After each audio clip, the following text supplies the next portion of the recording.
The folks online, could you please confirm if you can hear us? Yes, we can now. Someone said yes. You want to restart or? Yeah, I think. Yeah. So go ahead. That's Check, you should restart. Yeah, apologies, we realize the guys are not here, so I'll keep a shorter version. So I'm Chen Bowling, chair of the ICT Sub-Sector. This initiative came out of that sub-sector. GMSA, we have a series of activities we plan over the year. And this idea is to bring experts in the industry to talk to members of the sub-sector of GMSA and the wider public, bringing them up to speed with recent changes, cutting-edge technology, more of information sharing, and ensuring that we all rise together. So today, this session is being presented by our very good friends of GTT Business Solutions, and we have Adrian here who's going to actually do the presentation. And I'll ask Mr. Hilton Long to introduce Adrian. Good morning. Let's try this one. So thanks, Chef. As you mentioned, my name is Wong, and at the sales unit of the GTT Business Solutions, all large companies. We're in two parts today, a part of the subcommittee for GMSA as well. As part of my duty today, I'll give you an overview in terms of what we'll be talking about, some of the reasons why you should be here, how your business integrates with some of the technology solutions that we'll provide. Of course, when we speak of cutting edge, here the flip side of the bleeding edge, you want to ensure that your network is secure. As we build the network in a more advanced and robust environment, one of the things to consider before building your advanced network is really putting security first. And in general, we'll spend a lot of time talking around putting security first, correct elements, and having security at the forefront of the business activity. Those business items we will talk about today would be firstly business alignment. I kind of alluded to that one before. Business alignment is so important in today's society with regards to security, the threats that we find, the threats that are already here. So it's important to put your business first from a business alignment standpoint. Security first, in any scalable network, you want to ensure that you have security. For the movements that are more robust networks, security is definitely the element to consider. Scalability and flexibility. One of the things you want to ensure in any network portfolio is to have a scalable network built along the way so you can adapt as the business adapts, right? We'll talk a little bit about operational efficiency and lastly, future readiness, building a network for what your business is to look like now. In terms of an overview I'll give you two overviews. One, in terms of our ideal or imperative purpose today. And then two, I'll kind of lead the tour in terms of giving you a background of the Adrian portfolio. So let me start with the harder one first. I'll attempt to do Adrian justice with an overview. So Adrian has a network professional background of over 12 years in the industry for a very long time, doing network architect, network management, delivery, consultant services, etc. He's a NSC 7, the long term NSC 7 equates to a whiz of the networking environment. So usually you would hear persons with NSC 1, NSC 2, and again NSC 4. This guy has a lot of knowledge of networking architecture and how it ultimately plays a part of your business. And one of the main objectives again is to really drive the message to our audience around the purpose of having a robust advanced network. So Adrian will help you along the way in really driving home the message, what are the imperatives and how your networking results. From a business solution standpoint, at GTT, we believe we're the consultant approach is necessary to have the arguments engaged and updated on the necessary cutting-edge technology. Prior, we spent a lot of time at the demarcation point with some of the old traditional telco offering. We've shifted gear based on your needs as businesses and corporates of Guyana. And so we're here today to talk about how we can really have that discussion with you to drive your network to an advanced stage where it's more robust and it provides security elements altogether. So without further ado, let me hand over to Mr. Adrian Phillips. Thank you, sir. So good morning again, everyone. So I mean, there's not much more I could add to that. I could just deliver it. Thank you. What I'd like to say, well, as the title demonstrates, we're going to be covering basically the essential considerations of network technology. So what does that mean in layman's terms? Basically, we're going to try to allow you to understand what is needed and what needs to be considered in adopting network technology into your business operations, right? What I would want to ask everyone in attendance here and everyone on the calls, all those virtual attendees, please let us know if you're having any issues at all, whether it's audio or anything where any issues, just inform us, please. But let's keep this session very interactive, right? Feel free to ask questions. Of course, virtual attendees, what I would ask Hilton or anyone here, if you want to just monitor the chat, right? So virtual attendees, just drop a message into the chat if you have a question so that we can attend to it, right? All right. So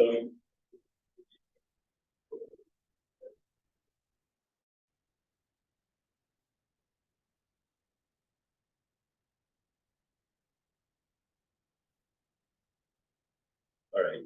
So I mean, as I mentioned, we're going to talk about networking in the enterprise business, right? Now, network technology is nothing new to the enterprise sector, right?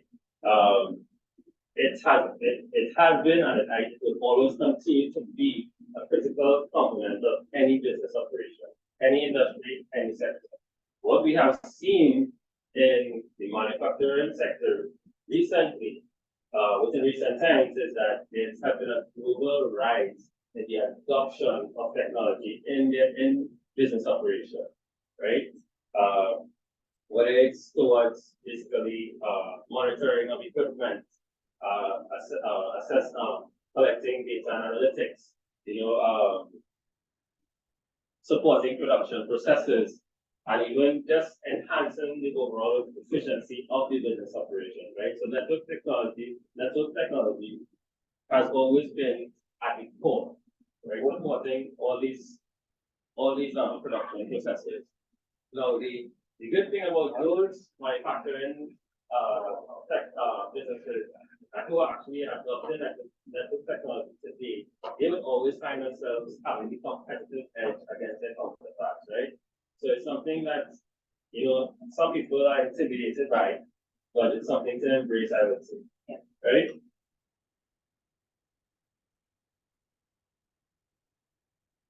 So what I wanted just to go back a bit about, just to speak about what is a good network, right? What you want to work towards, right? So these on screen are some network characteristics that you should strive to achieve when designing, building, implementing a network, right? So firstly, high reliability and availability, right? Essentially, downtime equals loss of revenue. Simply put, right? So you want a highly available network and you want it to be reliable as much as possible, right? Then we talk about number 2, low latency, right? What does that mean? We want high-speed communications between all network components, right? Whether it's machinery, robotics, control systems, automation systems, we want high-speed communication. Scalability, right? That's a third characteristic I'm going to touch on. So, I mean, expansion, right? A business, everyone would want to see their business grow. Is your network scalable? So that's another characteristic to consider. Security, as Hilton would have mentioned, security is critical. We want to ensure that sensitive information is protected, all the intellectual property is protected, your systems are protected from any threats. All right, QoS. So number 5,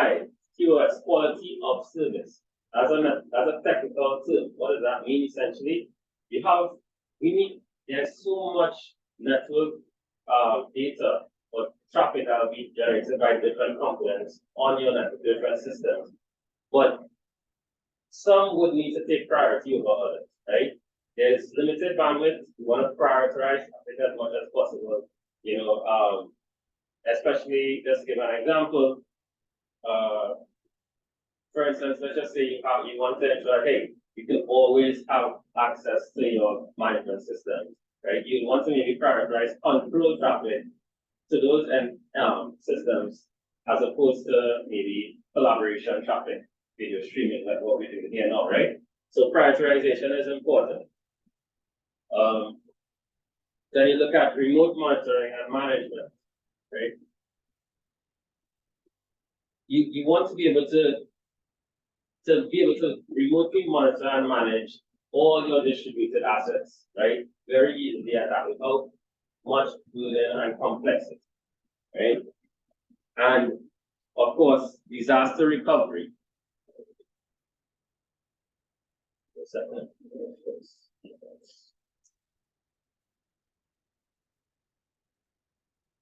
Right, sorry, disaster recovery. How quickly can you return your business to an operational state in the event of a disaster? Business continuity is what that point is about, right? And lastly, compliance and regulation, right? You want your network to be compliant to whatever framework is applicable to your industry, right? Whether you are in finance, PCI compliance, right? And there are other frameworks that we can use. That's just an example, right? I'll just pause there for a second. Any questions as far as these characteristics? No? Yeah, I would add a couple of things to what you just mentioned. One of the things. So apologies, it'd be nice if you could just introduce yourself. So Nigel Peters from the U.S. Embassy. One of the things that's critical to network infrastructure, and depending on your business, depending on what your business is or what your customer does, right, is making sure that you spoke of redundancy and quality of service and monitoring, remote monitoring. What's critical is who's assigned to monitor and what's the qualification of that person, where they're monitoring from, and then who's the oversight for that monitor, right? So if, for example, I'm going to monitor from my house, what infrastructure do I have at home, right? Network coming in, security to my network, right? And then who is watching me, right? So should I have an environment where I have other people in my space doing things that we should be doing? Somebody should be monitoring my network, right? And then there should be a reporting mechanism where if you see something, you say something, and you don't wait. You see it, you report it right away. Great point, Nigel, is it right? It is. Okay, great point. So Nigel, I touched on something that is going to be discussed in a little more detail coming up, but definitely it's essentially who's guarding the guards, right? So, just to give an example, in my past life, I would have go to a large financial company, and what they would have had in that just that is that Nigel just mentioned is something called a bulk security, right? So you have a local security team, and then you have an international security team that monitors and manages that internal security team, right? That's an additional layer of monitoring, right? So good point, Nigel. Thanks. Guys on the call, were you able to hear Nigel's comment?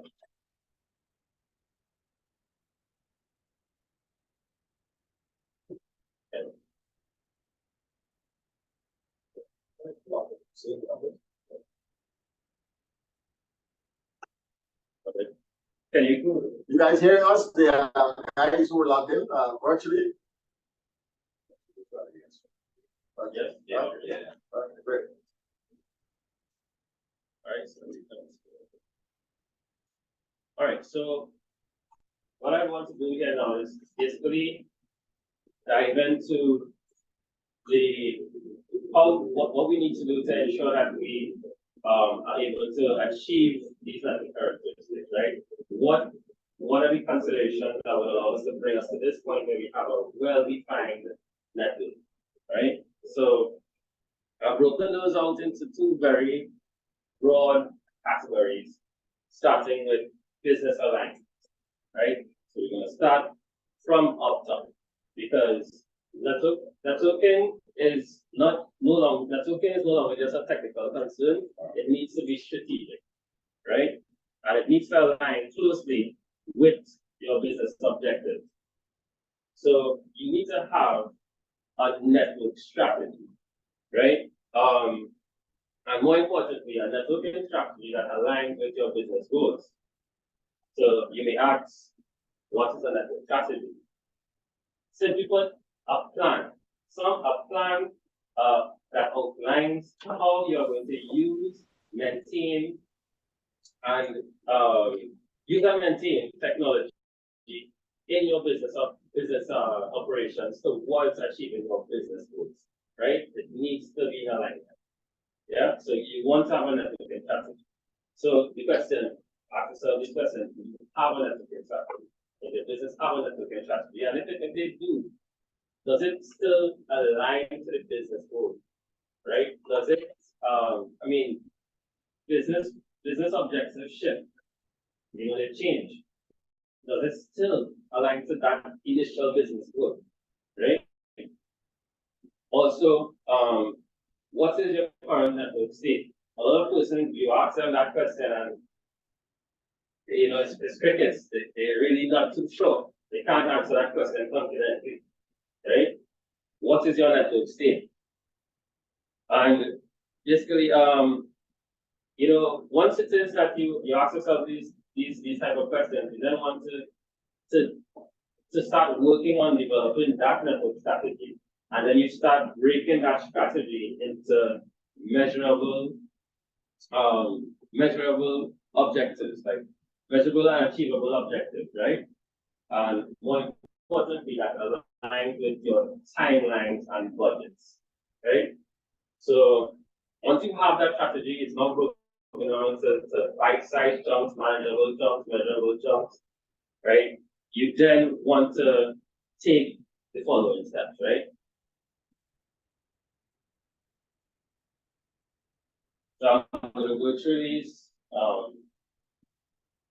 quickly here. So these are the steps that you would take towards developing your network strategy. So as I said, we're going to start at the top. So we're going to establish clear business goals and objectives, right? So we want the C-level executives and other leaders to define the measurable business goals. That's the first thing we need to do. We need to understand what are the business goals. Make sure it's clearly defined, right? And it should be long-term and short-term, right? You then want to involve your IT leadership, your technical IT resources, your CTOs, your CIOs, right? You want to have them in that discussion very early on, right? Once that objective is defined, those technical guys would be your trusted advisor to say, hey, is this realistic? Is this obtainable, right? So you want to include those technical guys at a very early stage. And when I say those guys, the leadership, right? Executives. Communication and collaboration, right? Now, it's as you have already seen, it's all about ongoing communication and collaboration between IT leaders and the IT leaders. So you're talking about regular meetings, workshops, discussions between the cross-functional teams. You want to have open and ongoing conversations about the strategy. Then you want to do a business impact assessment.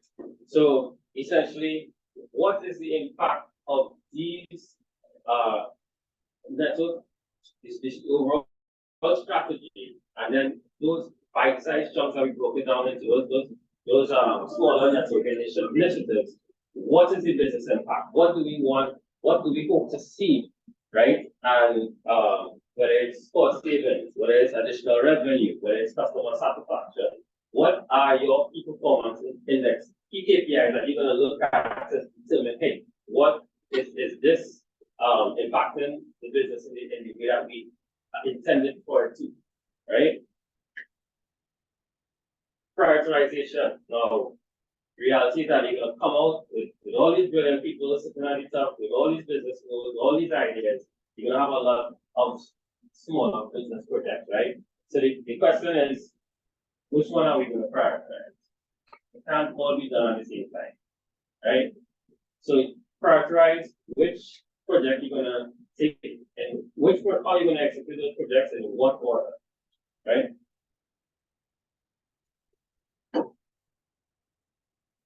Resource allocation, right? We want to ensure that after we define these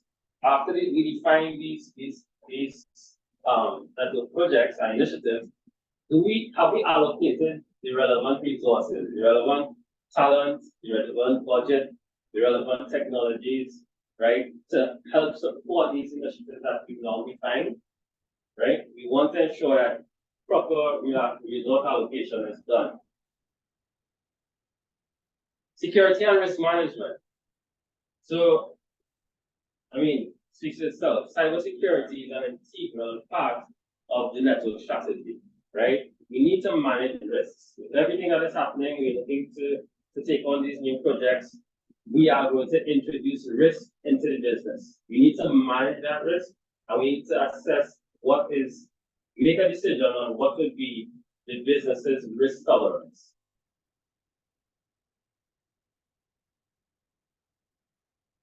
Performance metrics and KPIs, right? So again, how are we going to measure our progress, right? What would that look like? Is it network uptime? Is it response time? Is it how quickly? Is it how quickly we respond to security incidents? You know, what would be those key performance indexes there, indicators? Then you want to consider agility and flexibility, right? Now, as I mentioned before, business goals can change. So the network strategy align with those change, that shift in focus, that shift in business objective, right? We need to ensure that the strategy that we define is agile, it's flexible, right? And it can evolve. Vendor and technology selection. Now, you want to ensure that the vendor that you select to, help you deliver on the strategy is best in class, right?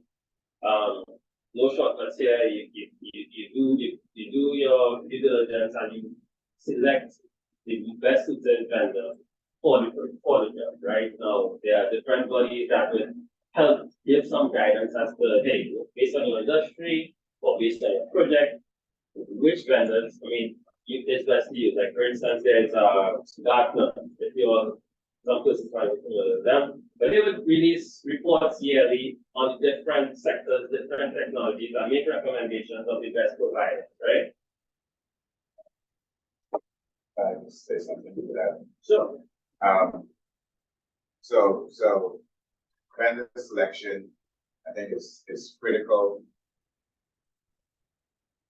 And it shouldn't be about money, depending on where you sit, right? If you're at the top of if you're the head of the organization, the bottom line is funding. But vendor selection, because this is a critical time everywhere, worldwide. Data is money. The hardware that gets us from point A to point B is important. So most times when we're looking at vendors, we tend to focus on the cost, right? But what's it going to cost me a month? What's it going to cost me per year? right? But we have to look at the vendors even as far as their infrastructure, what's in their infrastructure. For us, right, Huawei, right? You guys have heard of Huawei. If you don't, you should know about Huawei and what's in their pipeline. Why people, the US government, why we don't like Huawei, or a lot of other agencies, why they don't like Huawei, right? So you have to make sure Huawei equipment, if Cisco costs $2,000, Huawei's going to cost $50. If you're on top of the chair, looking at dollars and cents, I'm going to go $50, right? But when you go to $50 item, you have to think about your customers, right? Data, Huawei, something. So just when you're looking at cost and looking at production and operations, you have to also think about the bottom line, the customers, and making sure the customers are aware of the due diligence that you're doing in your selection process. And because you're charging them more money, not because you're good, but because you're protecting your bottom line. Thanks again for that valuable input. Nice job. All right.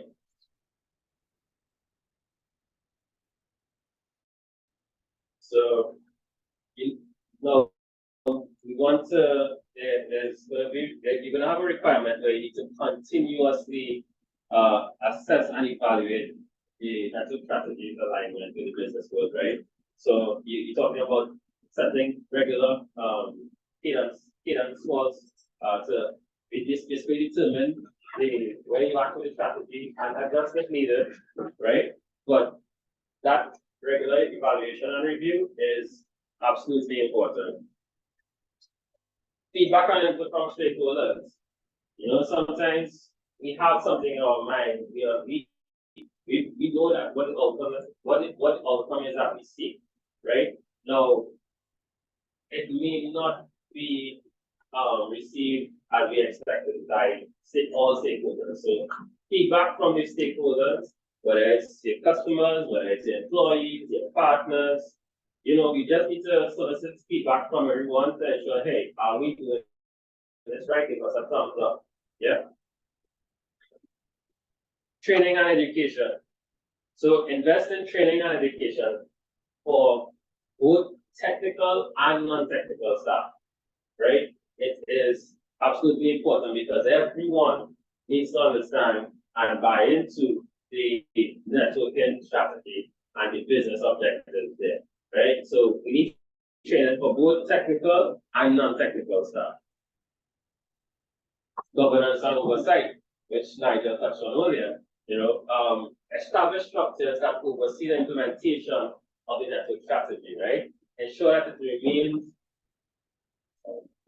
aligned with the business goal. I think.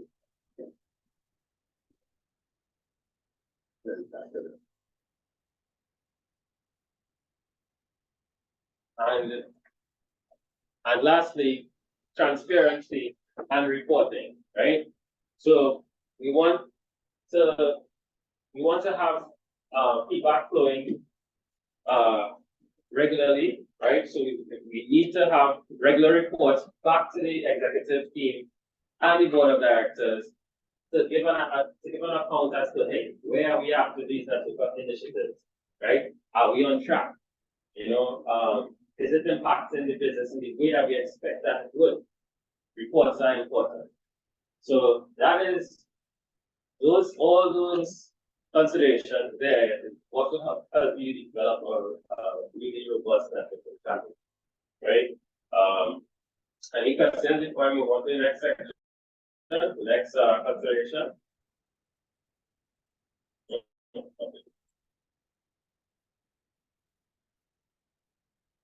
Anything in the chat? No. So we're going to go into security, right? So the first was business alignment, which we just discussed. And now we're going to touch on security, right? Now, why is manufacturing plant most manufacturing actually like the image might be that they don't store much customer information, so what are the at risk of, the security and the important. But, I mean, there still exists the threat of cyber attacks, right? And we need to protect against it. You're using technology, you are opening yourself to risk, right? So, and essentially, security needs to be a top priority, first off, right? I mean, if you look at that chart on the screen, you would see globally, out of all the industries, manufacturing is the most targeted, right? This is globally. So, I mean, you might ask, why is that happening? Right? There has been one, you find that in the manufacturing sector, there's an expanded attack surface. There's so many different components. There's a lot of companies are now introducing IoT devices, right? So there's a greater attack surface, so many different doorways into the network, right? So that's one reason. Then you have, traditional business, you store customer information. You want to ensure that, you provide that customer with the comfort that their information and data is secure. And then, of course, another reason might be simply for compliance, right? Let's just say your business needs to be able to obtain some sort of insurance policy, these type of compliance audits need to be provided, right? So you need to ensure that you are compliant, right? Security is always a top priority once you have a network, right? So basically, okay, so it's a top priority. How do we now enhance our security posture? What do we need to do to ensure that, hey, we mitigate those risks? So firstly, we need to understand what are we at risk of, right? What are our vulnerabilities? What are the holes in our network, right? We need to conduct audits. We need to conduct security audits, penetration testing, security assessments, just to understand where those vulnerabilities exist, right? Sorry. So one of my previous jobs was an hacker. I'm in a hacker company. The goal is, you're talking about posture, but people, that's always the best thing. So if I know you are an admin, you go to a bar and you drink. I go to that bar, I don't know you, but I buy you drink. I don't eat that, I'm not buying you or something. So I know you have access. And my goal is to be friendly and we talk about people.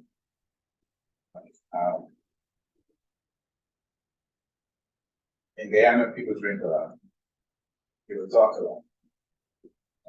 So our straight up security posture first is you spend millions and billions of dollars on building your security, the framework.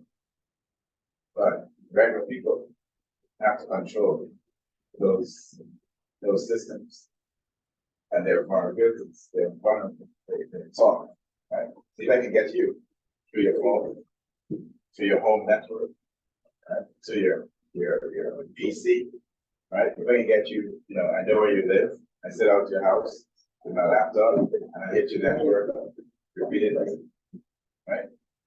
I get your home password, and I sit there and I just start grabbing data. Right? People.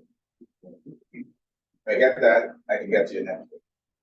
So as we jump on the security posture, we have to ensure that our people that's protecting our network are educated. So we're training earlier. Right? That's why training is important. right? Because we need to make sure that we have that mindset, you know, this is a job, it's not just a job, right? But it's more than a job. You get a paycheck and that's it. But you think of what you're protecting. Of course. Right. Yeah, but added to what you were saying there, when you're recruiting people, you must evaluate them for integrity, right? And there must be accountability for what they do. Maybe it might not be practical to have accountability in terms of what you're doing, Right. or with your credentials, if they share it with other people. Like you're speaking about leakage of credentials or whatever. You know, if they're managing from home and so forth, and that's their credentials and accessing the system from another IT, those things need to be flagged immediately. So they do have mechanisms to flag those kind of things. Right? So you need to have close monitoring if you see potential kind of vulnerability in that nature. Right. So,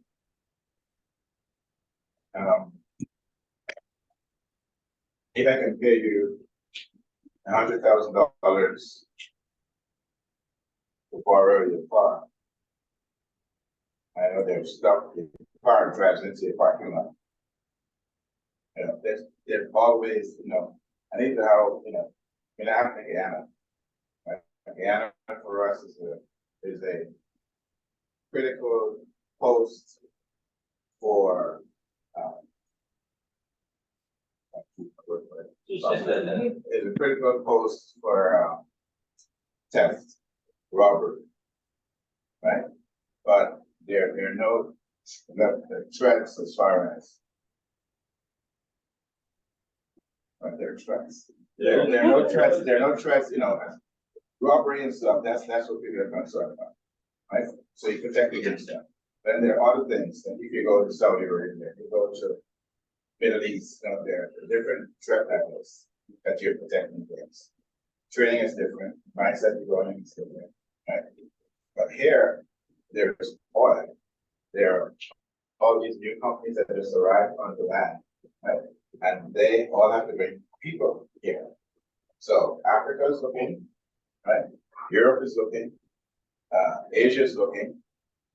Go to the airport and see all types of people coming in. And they all are coming to work. Some are. Others are coming in to see where the vulnerabilities are. Right? So as business owners, right, we have to ensure that we are aware of what's going on, aware of who's coming in, and ensure that we're protecting our infrastructure for our customers. Yeah. Right. Thanks a lot. There's someone on the with your side. Does someone want to make a comment there? Okay. All right. Good morning. Good morning, Peter Pompey on the line. You're hearing me? Yes, we hear you loud and clear. I must congratulate GTT and GMSA for bringing this kind of activity to us, and we would like to ensure it's done a little more frequent because the world moves on IT. But with the practices, I mean, you've given a good outline of what strategy should look like in terms of developing and managing your IT systems. But with the cell phone being a key instrument in that process, how do we really mitigate? I did put a comment in the chat.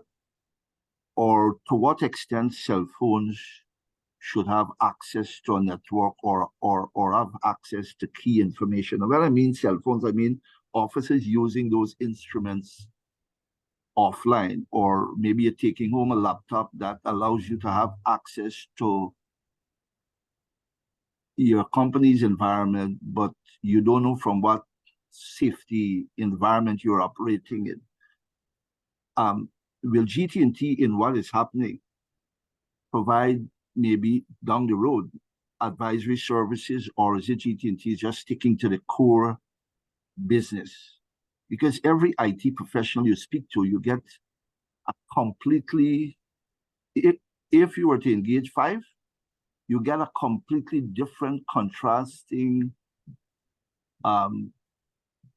understanding or proposals to what you should look for. And sometimes it can be a bit confusing. Thank you. Very, very good question, Mr. Pompey.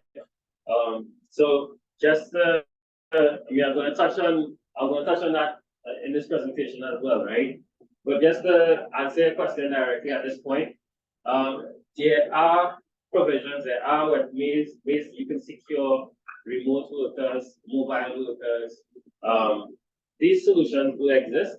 One such example would be for the phones, for instance, even way back when Blackberries were the thing, right? We would have had the BlackBerry server, and today we have mobile device management.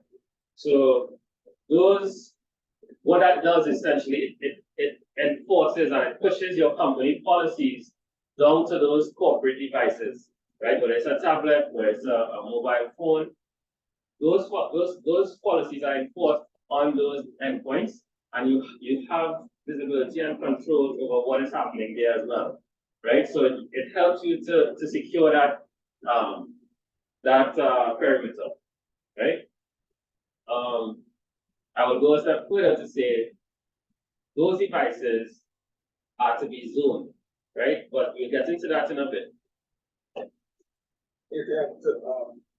to answer the question he was asking was Oh yeah, I'm sorry. Thanks, Austin. Yeah, yes, definitely. I mean, we are here to, provide you support as needed, right? Everything that we are presenting to you today is within our wheelhouse. We have the capabilities in-house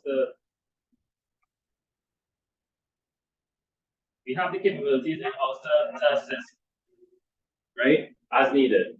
So do feel free to reach out to Hilton Wong or Lloyd Hammond, who's here with us, about any questions or concerns you may have. But very good point.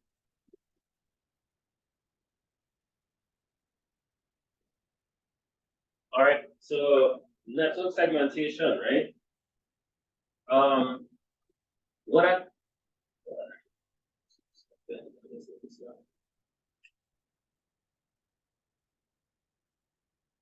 So what we want to do here is essentially we're going to try to segment the network into zones, into segments, right? As you see on the screen. Why, you may ask, right? Because you want to contain a breach in the event that it does happen, right? So if an attacker manages to compromise a certain segment of the network, right?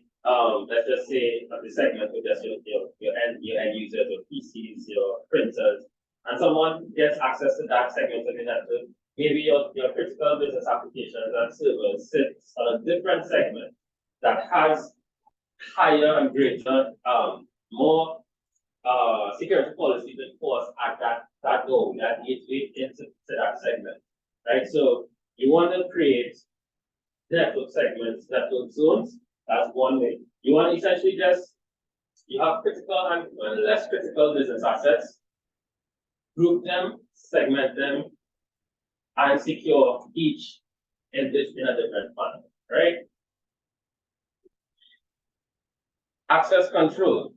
Similarly, with the network segmentation, what you want to do is that you want to implement strong access controls and authentication mechanisms to ensure that only authorized personnel have access to these services, right? Or endpoints, whatever devices on the network that resources, right?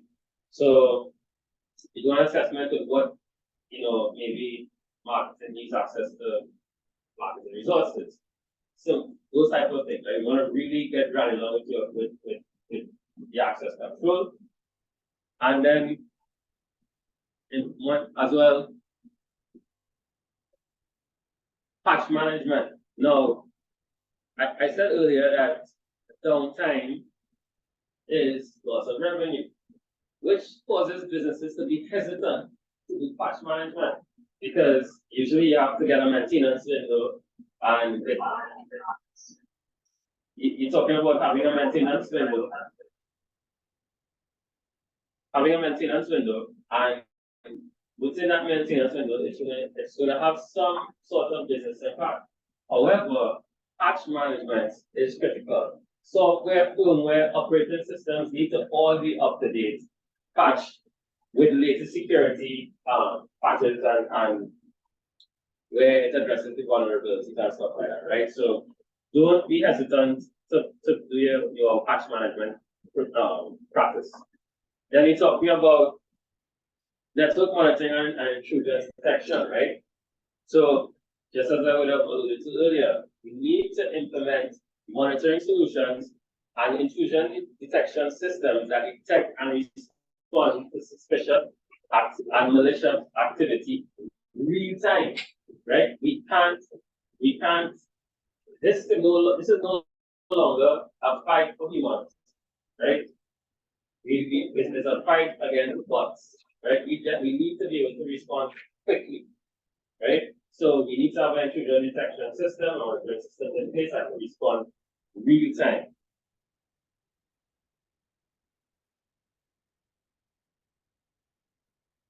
So in addition, so we deploy the intrusion protection systems, we deploy firewalls, you know, and other network appliances to inspect our traffic, right? We wanna really have an idea as to, hey, what we dive into, what is traversing our network? You know, is there any sort of malicious files or being shared? Are we having productivity from our network, right? You know, what is our staff really doing on that network? So we need to enforce firewall policies and strict firewall controls there to help with that. Endpoint security, right? So go back to what the topic Peter raised, right? Essentially, we need to protect our endpoints, right?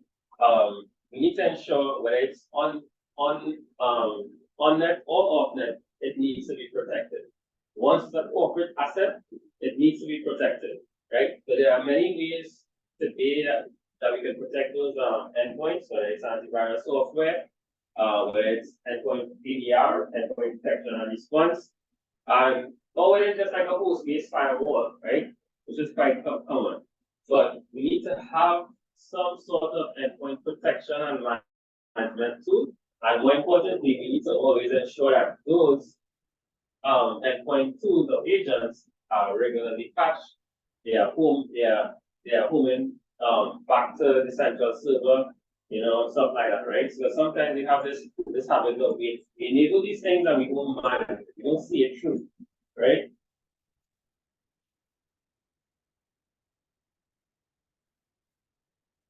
Then we have data encryption. I mean, as the name implies, we need to encrypt our data, right? A lot of businesses, like the internet, is becoming a new corporate network, right? So we want to ensure, hey, any corporate data we send via the internet to a remote location, or you know, a lot of businesses utilizing cloud services. No, we want to ensure that that information is encrypted, right? Whether it's HTTPS, whether it's via VPN tunnels, right? It needs to be encrypted. Yeah. So that's data encryption. And Nigel, to your point, employee training and awareness. Employees are one of our greatest risks. Most, and from my experience, most threats stem from employees, whether it's a rogue employee or a vulnerable employee, right? Phishing attacks are quite common, right? So employee training and awareness needs to be something of priority, and it's not something to take like it could basically defeat all the other security systems that you have in place, right? Hey, morning, everybody. See, I'm trying to do stats. Right. And the point of employee training and awareness. It's okay to train them and make them aware of it, right? But these employees need to accept, as we were mentioning earlier, accept the new technologies and the new infrastructure that is going to be there. A lot of times, and I would have experienced that older employees, right? They prefer to sort of convert, the new policies and the new security things that we need to implement. So, for example, simple one, changing of your password every 30 days. Yeah, some of them see that as cumbersome, and so they write it down and they stick it. And they monitor, right? Stick it down, right? So the cleaner comes in and they see the password there, and it presents a vulnerability because even though they know that this is our policy, even they know that this is what it's used for, they don't accept it.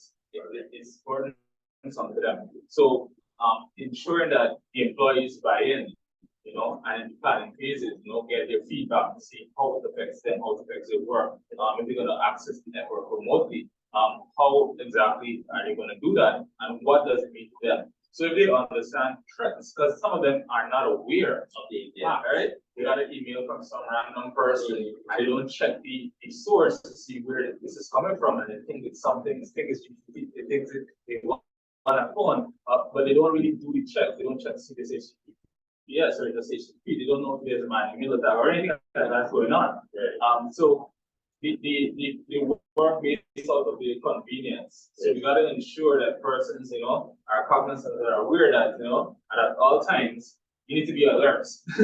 I like that word that you wrapped up with the convenience. Can I just add this? Sure. Which I thought you would mention the same thing with the employees and their vulnerabilities. It's the use of flash drives on business computers and then going home. Right. And then use it there. Their computers at home may not be that secure as against the ones in the businesses. Yeah.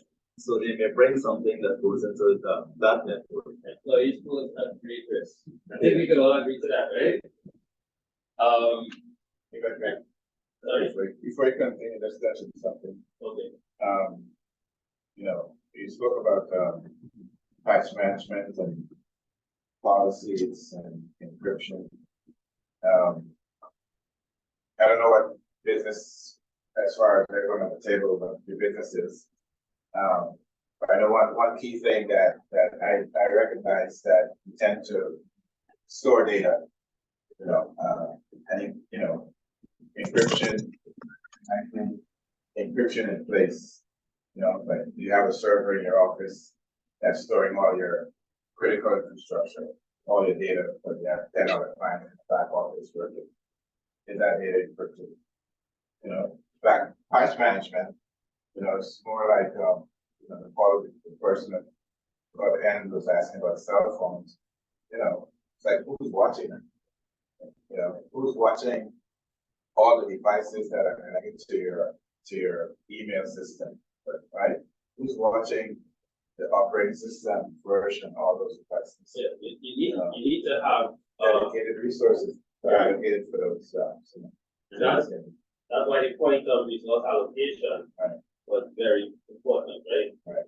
Because you don't wanna shortcut at any junction, right? Yeah. Every bit is important. Right? But sometimes good point, right? And just to comment on that convenience, Sean, usually as we enforce more and more security, it becomes less convenient, right? Passive complexities. We're talking about multi-factor authentication. It's just a bit cumbersome, but we need to do, right?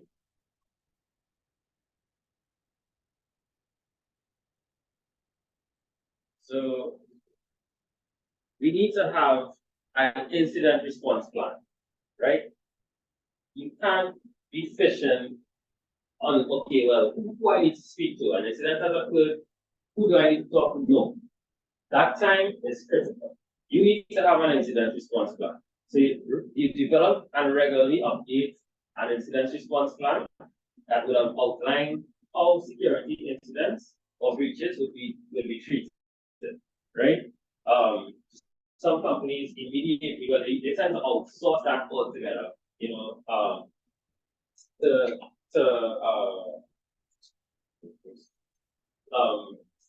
incident response teams such as like Deloitte and some others in that space, right? They will have teams ready, both from the legal aspect, because there's a big legal fallout with such breaches, right? It's not just technical.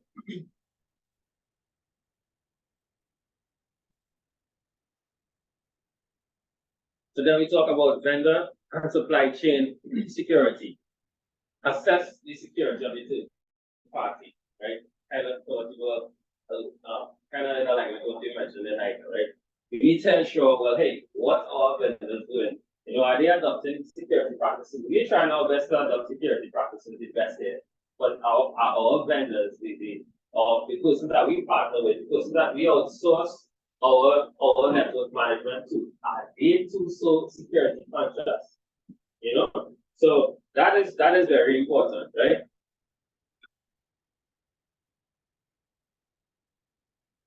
Physical security, well, that speaks to itself. We just need to restrict access, physical access to network components, right? Because we're talking about minimizing disruptions, right?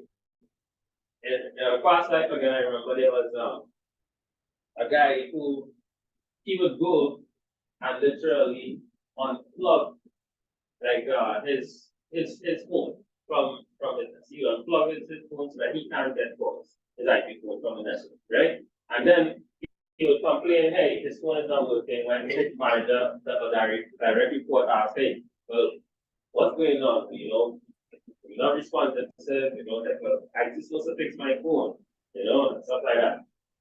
There are persons who are out there to sabotage and that. And that is just a very small example of such, right? I have seen situations that people take networking equipment home, thinking that it can be beneficial to them at home, right? Only to realize that it serves no purpose, right? So we want to secure it physically. There's a question in the chat. I don't know if you can read it. You can read it. Yeah. How do you protect against third parties who have their systems compromised that access another major network? Example, a distributed system that gets compromised unknowingly that gets into a manufacturer's network. I'm not sure if the question is clear enough, but the person is online. And maybe Paul, would you want to expand on that question? Paul, would you like to expand on the question? Hi, good morning. Yes, you hear me? Yeah. Okay. Let's say, okay, you have a manufacturer and you may have a retailer or a distributor, and one of their employees does something on their network and the malware goes in. So what happens is it takes some time. So whenever they log into the manufacturer system, that virus or whatever they have there to compromise gets into the manufacturer system. And then when they activate that malware, it takes all the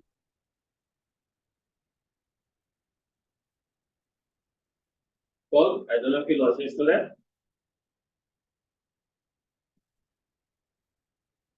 Okay, I think what Paul was, if I got that correctly, I think what Paul was asking is, you know, again, perimeter. The perimeter being the retail outlets that have connectivity back into like a vendor, some type of vendor system.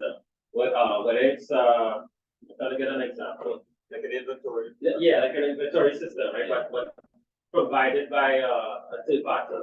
Essentially, if that does happen, Paul, if you can hear me, it means firstly that there is not enough security control at that gateway into the vendor network, right? The retail outlet is one segment, it is one zone, right? And the manufacturing vendor should allow only that relevant traffic to infiltrate that gateway, right? So very specific and granular about what ports.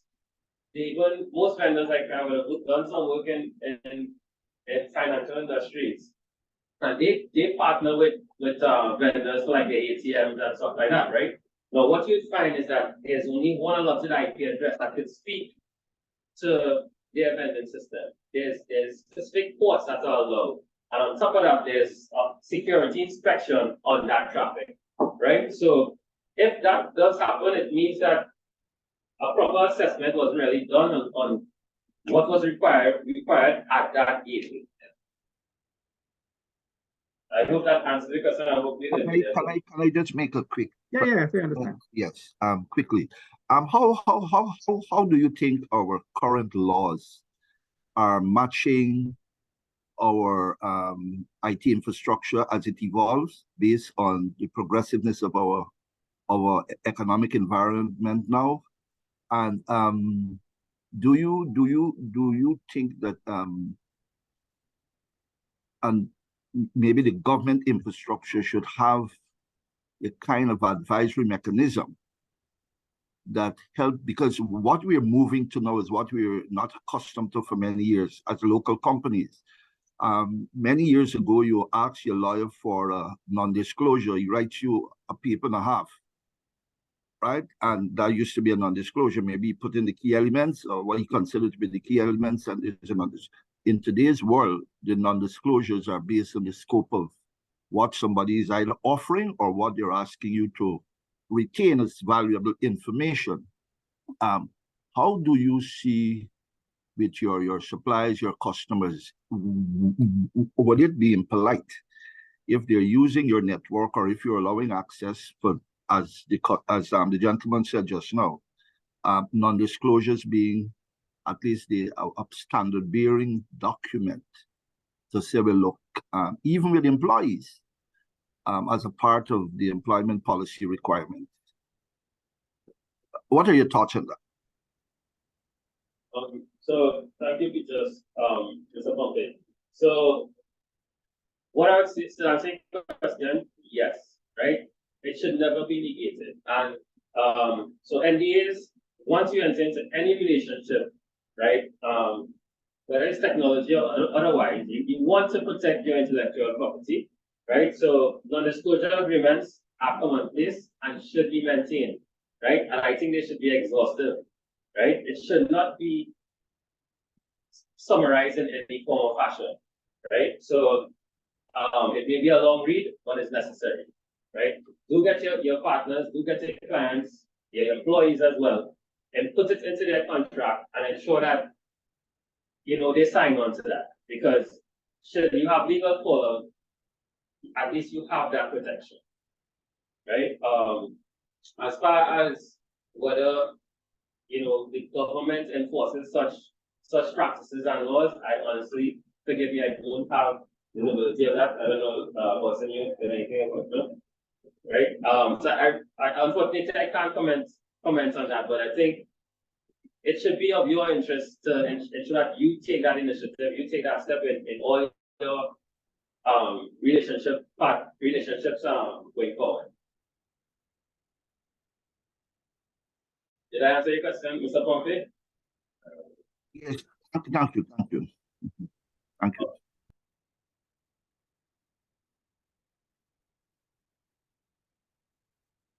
All right, so backup and recovery. Reality is we wanna cater for the worst case scenario, right? Ransomware, you know, malicious attacks, all data is gone, companies crippled. How quickly can we get back to our feet, right? We need to access our backups. Where are those backups going? Are they secure? Have those been compromised, right? So you want to ensure that one, we conduct regular backups. We have a schedule for backups, and you want to ensure that when you get those backups, you do two things. You store them in a remote location, right? At a secure location, and also at some interval, you do a restoration process to ensure the integrity of those backups, right? So backup and recovery, we want to return the business to an operational state in the shortest space of time. I think that was a very striking comment, something that I personally overlooked in my career. You can do a backup, you think it's fine. But what you don't test the restoration from time to time. But when you need it, like you know, valid point. Yeah. But also backup does not only mean data, right? It also means the hardware. Yeah, you lose all the hardware. Where am I going to get the new server from? Where am I going to get the new workstations from? within X amount of time to bring my business back online. So what you're speaking about, that's the benefit of having managed service solution, right? And leasing equipment, right? So because that is no longer your headache. It may be one of the best use of funds to stop hardware. It's not part of your core business model. So why are you stopping hardware? So then you relinquish that responsibility to a business partner that manages the network, that they are now handling all those logistics. They have inventory, they have SLAs with you that will allow you to replace hardware within defined SLAs. So it takes that frustration away from you. No, you understand? In agreement there? I agree, but part of it, what I'm saying is that as we talk about recovery, Right. disaster recovery, that we have to also make sure that companies are including that aspect in their plan. Definitely, yeah, definitely. And if anyone didn't hear what Nigel said, it's just about getting back to your feet. It should not just be backing up data and conflict, but also having a strategy in place for replacing faulty hardware or compromised hardware and stuff like that, right? Spares, essentially. Right? Hello. I heard something. Someone wants to comment? Yeah. I have Go ahead. pertaining to about one aspect. Given the recent passage of the data protection bill, does it impact the network strategy in terms of one, where data is analyzed, two, where data is backed up, and then Mash? Is it Mr. Mash? Is it? Oh, it's Adrian Phillips. No, that's it. Oh, it's agree. Sorry. Hi, Mr. Mash. We're not hearing you clearly. Do you want to just adjust your mic or whatever device you're using? all right. That's better. Is this better? You're a bit choppy, but go ahead. Okay. Yeah. Sorry, wrong device. Yes. So, given the recent passage of the data protection bill, given the recent passage of the data protection bill, does that impact where data is analyzed, where data is to particular? If we were to apply some of those clauses in its entirety.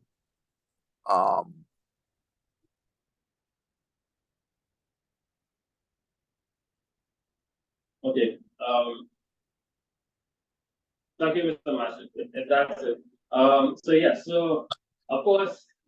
Oh, sorry. Were you finished? Yeah, I'm done.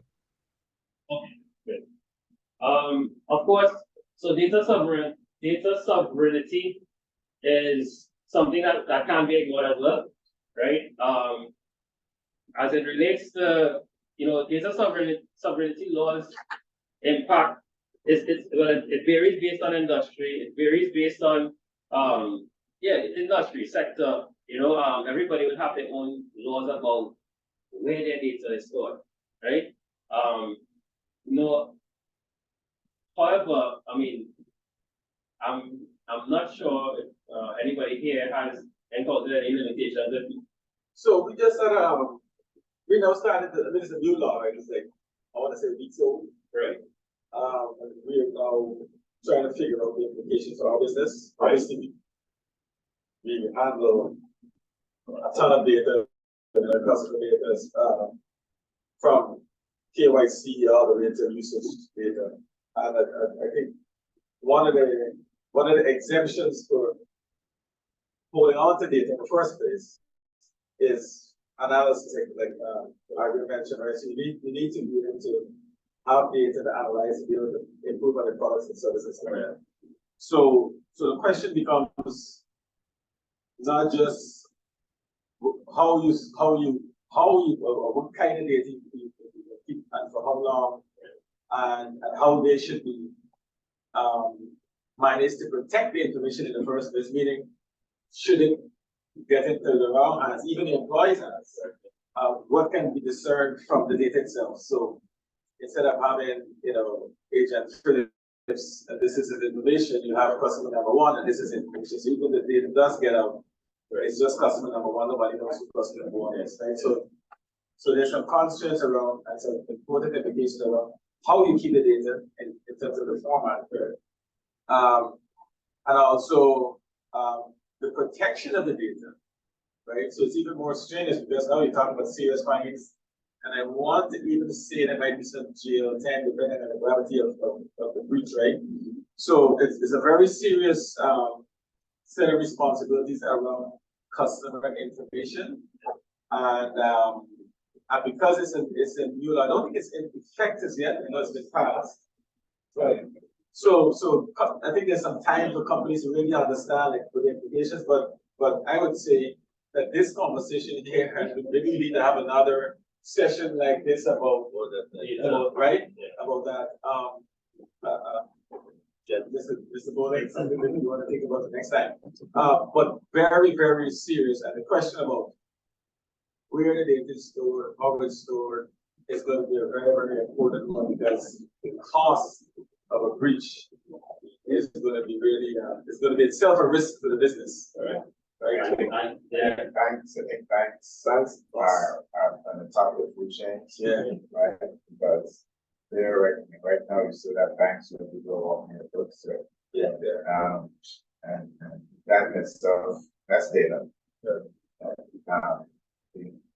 You have banks where you go into, I heard, you go into a bank and hear the person behind the counter, requesting personal information. Right. Yes. So these are all training. Yes. I mean, I could, one example, talk about banks and how information and the culture change that is going to be necessary for even banks to survive, because like I said, the fines are really heavy. Less than a year ago, someone called me from Canada and told me what my loan was for my mortgage. Like a friend of mine called me from Canada and said, I was just having a conversation with somebody who was talking about your loan. Yeah. So I'm just saying that there's a whole culture change that is required, not just the technology side, but the people side. And so what you alluded to there is your reputation, right? Because there's an intangible loss, right? That is your reputation. Your business reputation is compromised. Customers lose confidence in your business, they will step away. It's quite simple, right? So thanks for bringing that up, Mr. Marsh. Quickly, and from the IT sub-sector position, they actually because of our program, we do have one one candidates that work with our writing. So that might be something that we'll add this year and look at the implication as well, like some of your resources. But I want to say, I think this like, I remember when the European Union introduced the data protection law, a whole industry, a whole service industry, consultancy around it. Yeah. So I think there's some opportunity for the members of the subsector and the whole industry and the whole consultants and to help businesses. It's such a humongous task to really make sure you comply with the whole consultancy around it. So that's an opportunity I think that we should all keep in mind. All right. And lastly, just to wrap up on security, continuous improvement, right? Essentially, network security is an ongoing process, right? As fast as we build solutions to mitigate against risk, these attackers are finding new ways, new exploit systems, right? That is their full-time job, right? They are building the flaws of attackers, trying to find vulnerabilities, exploits, and these type of things, right? It's a industry. It's in itself, right? So continuous, ongoing ongoing, regularly assess and update your security measures and adapt to evolving threats and adapt based on the new technologies that you adopt into your network, right? So that is how you enhance your security posture. And so I would move into the third point if there's no other questions on this. What's your timeline, sorry? Yeah. Over a bit, so. Oh, you're okay, yeah. So, okay, I think we just have 2 more sections to cover. These sections will be quite short, actually. So, third point, scalability and flexibility, right? Basically, in the world, in the dynamic world of business, networking technology must be agile and adaptable, right? So why? Like, why does it need to be agile and adaptable? Firstly, we come into business. What is the objective of any business? To grow their business, right? So if you build a network that is expandable, it can adapt to your growing business needs, right? So as your business needs grow, your network needs grow as well. You need to basically be able to scale. Your network should be able to handle expansion without much complexity, right? It should be able to also grow and adopt new technology. So you're talking about innovation should be easily integrated with your network, whether it's cloud, whether it's API, stuff like that. It should be scalable and flexible because you're expanding, you're gonna have more data, you're gonna have new locations, you're gonna have new technology. There's a lot that your network needs to be able to adapt and incorporate, right? Without missing a beat. Yeah, so it needs to be scalable and flexible as it grows. Seasonal demands, right? Another reason why it needs to be scalable and flexible, seasonal demands. This is the manufacturing sector. The reality is that demand would change. Let's just say you are in the field of selling Christmas decorations, for instance, right? Within the second half of the year, you find that your output needs to increase. There's a greater demand, right? So can your network support that additional demand? Can it be able to produce more? Can it scale? And similarly, after that period has passed and you're into the new year, can it downsize so that we optimize costs? We no longer have resources allocated to a process that is not in such high demand anymore, right? So your network needs to be flexible and scalable, right? For seasonal demands. It also needs to be flexible to adopt new technologies and move with the tides. And there are many tides, right? You have remote work. COVID introduced remote work. A lot of businesses were never ready for that, right? Some businesses still have not really adopted best practices for workers who are still remote, right? So remote work, you want to be able to securely support that. Zero trust, right? Somebody spoke about that a little bit.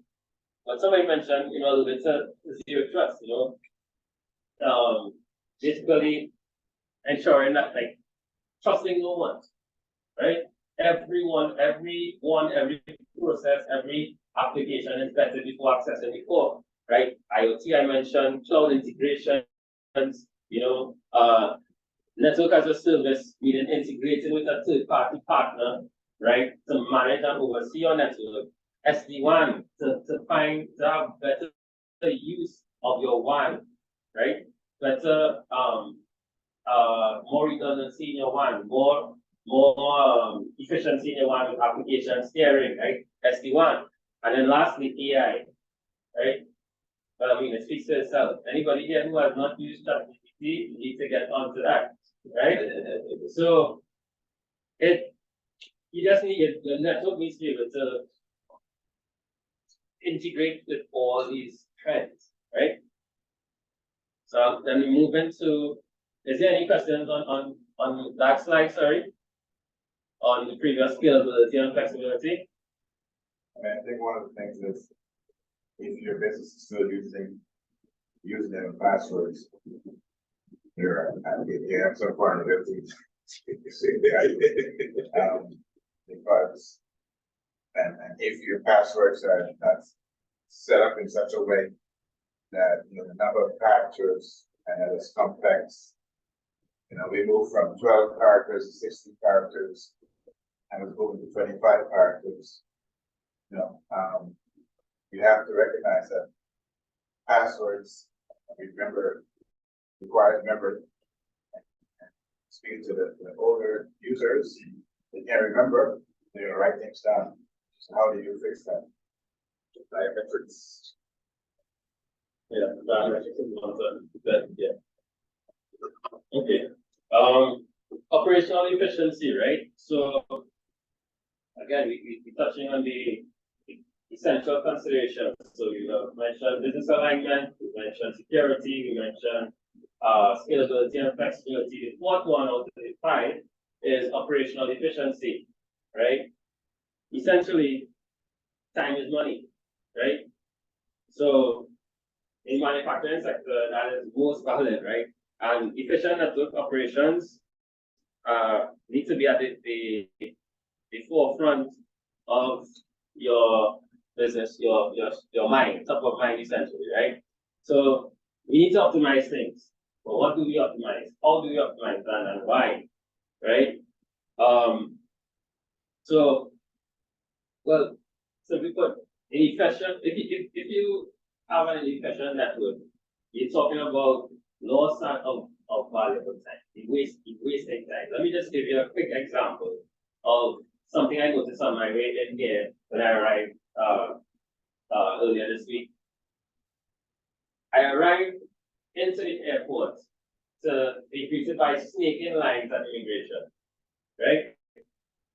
Now, besides the counter not all being manned, when I did make it to the counter an hour and a half later, what I observed is that, I stood in line longer than my flight time, right? So what I did notice while at the counter while being processed is how slowly that system worked. When the customs officer clicked, the passport took forever to load for him to input information and then go to the next screen. That is valuable time being wasted. Waste of resources. Right? Now, that is an example of why you need to optimize your system. That needs to be assessed. It needs to be optimized. Something is wrong there. Right? That's not efficient. Can I comment for the question? As you're speaking now about time this morning on that. Yeah. Actually, I wanted to ask this at the end of your presentation, because you're speaking of money. How much money should a company in its overall budget, or what percentage should a company allocate for network security and this kind of things? Because we're changing, we're evolving. Businesses in Guyana are evolving. Some of them don't have. This is very much a learning experience in the presentation. It's well received. But could we maybe give an idea of, I would say, Revenues or income or assets or? I would say that's even around with the think about the decision to the airline.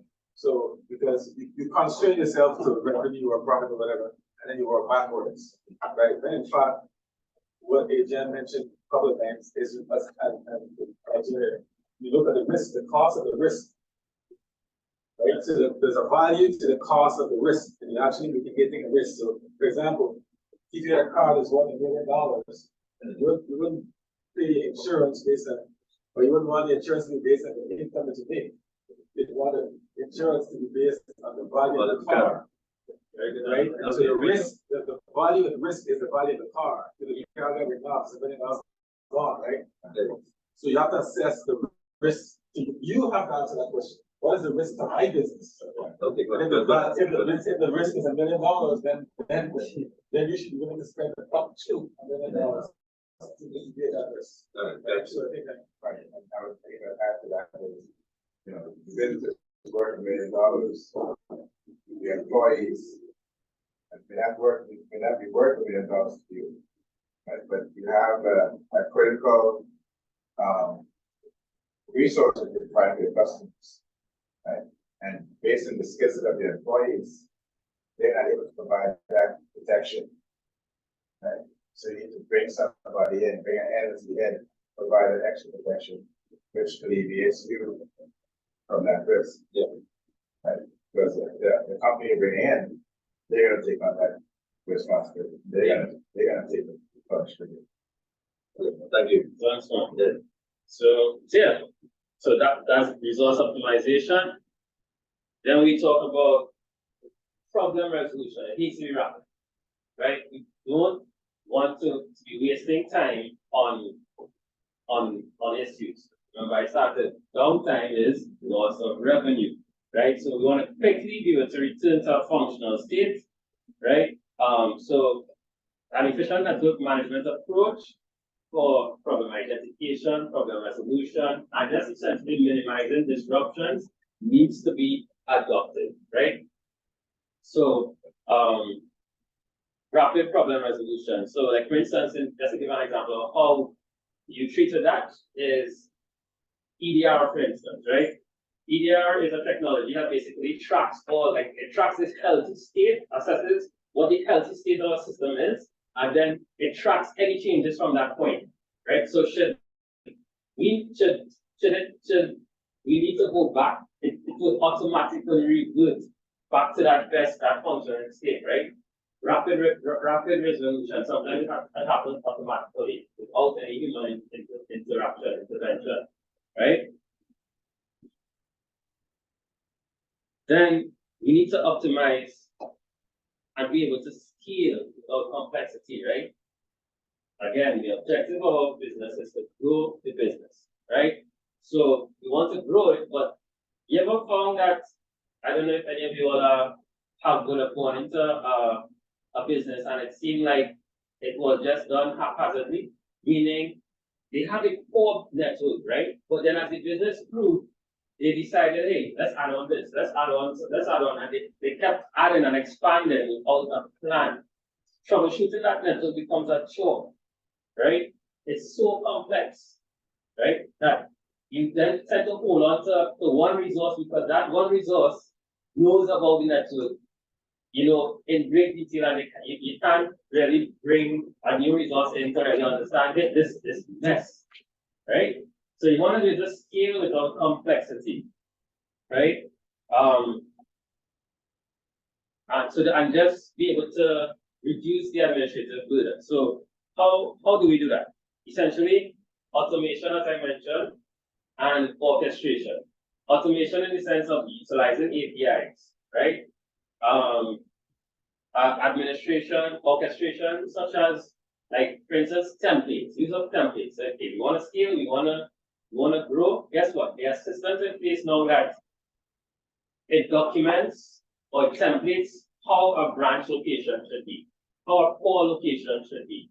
So that, hey, today we say, guess what? We're doing fine, let's expand, let's add a new location. If you click of a button, it provisions all the devices for that new location.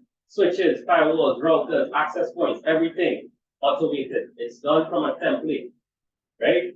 So automation and orchestration, centralized management, right? You want that, we expanded, right? But the two things we want to do, we want to be able to have a single pane of glass look across that sees far and wide across our network. We don't want to move away from that solo chair approach, that multi-vendor network, right? I would advise that you go with a single vendor as far as possible, right? Because for many reasons, I don't have time to go into that right now. But centralized management is of importance, right? And lastly, monitoring analytics. When we touched on that, we need to understand what and how the network is being used, what is happening on the network. We need to be able to make business decisions. We need to be able to be proactive based on the data that we gather, right? Monitoring could hint at future problems that may arise. Yeah, so it's not something to ignore. And lastly, future readiness. Are you ready for the future? Right? I mean, that's okay. Trends are popping up and evolving, quite quickly. So we need to stay competitive in the manufacturing landscape by adopting some of these trends, right? But you need to be mindful of how you go about doing that, right? So the first thing is that you want to firstly understand, well, we now know, I mean, all that has happened, we still know where we are. We've developed the networking strategy, we've delivered on some of those projects, so we've completed deployment. Where are we now at? We need to conduct an assessment and understand, hey, are we still in alignment with business objectives? Okay, if yes, then we have that baseline from which to start. We then now need to be aware of what new trends, what new technologies now exist, right? I mean, it's a tedious task, right? I've tried doing that again, but Google Analytics is your best friend if anybody wants to know, right? What technologies exist? Are they in a mature state? Are they still in beta, right? Would it really provide you with a positive business impact? There's other assessment that needs to happen about the emerging technologies that you choose to adopt, right? So, technologies such as IoT, 5G, edge computing, AI, right? But guess what? With all that I just mentioned, be ready to adopt it. Don't turn a blind eye to it. Don't walk away from it. Be ready, right? Have someone looking into that and have your sandbox, your test lab working with these technologies to understand, hey, when we're ready, we have a full understanding of how to adopt it properly, right? And well, that's it, guys. I mean, sorry for being so long-winded today. I mean, thanks for the discussion, Nigel, and everyone here who raised some valid questions and points. I mean, GTT is here to help you all if anybody here needs assistance, right? If you all want to dive deeper into any of the topics here discussed here, right? Reach out to one of us from GTT. And I guess, I mean, the floor is open if anybody has any comments or further questions. I mean, I do appreciate how the interactiveness of the session, which is always core anything that I do. I think that's where you get best value. And of course, Adrian obviously is the man knows what he's saying. The passion is there. That's why you went over. But any questions before we close off? I was just looking at the you guys touched on the data bill that was part of the protection bill. It's 135 pages long, right? And it is one of those documents where I think this really we need the government involved, right?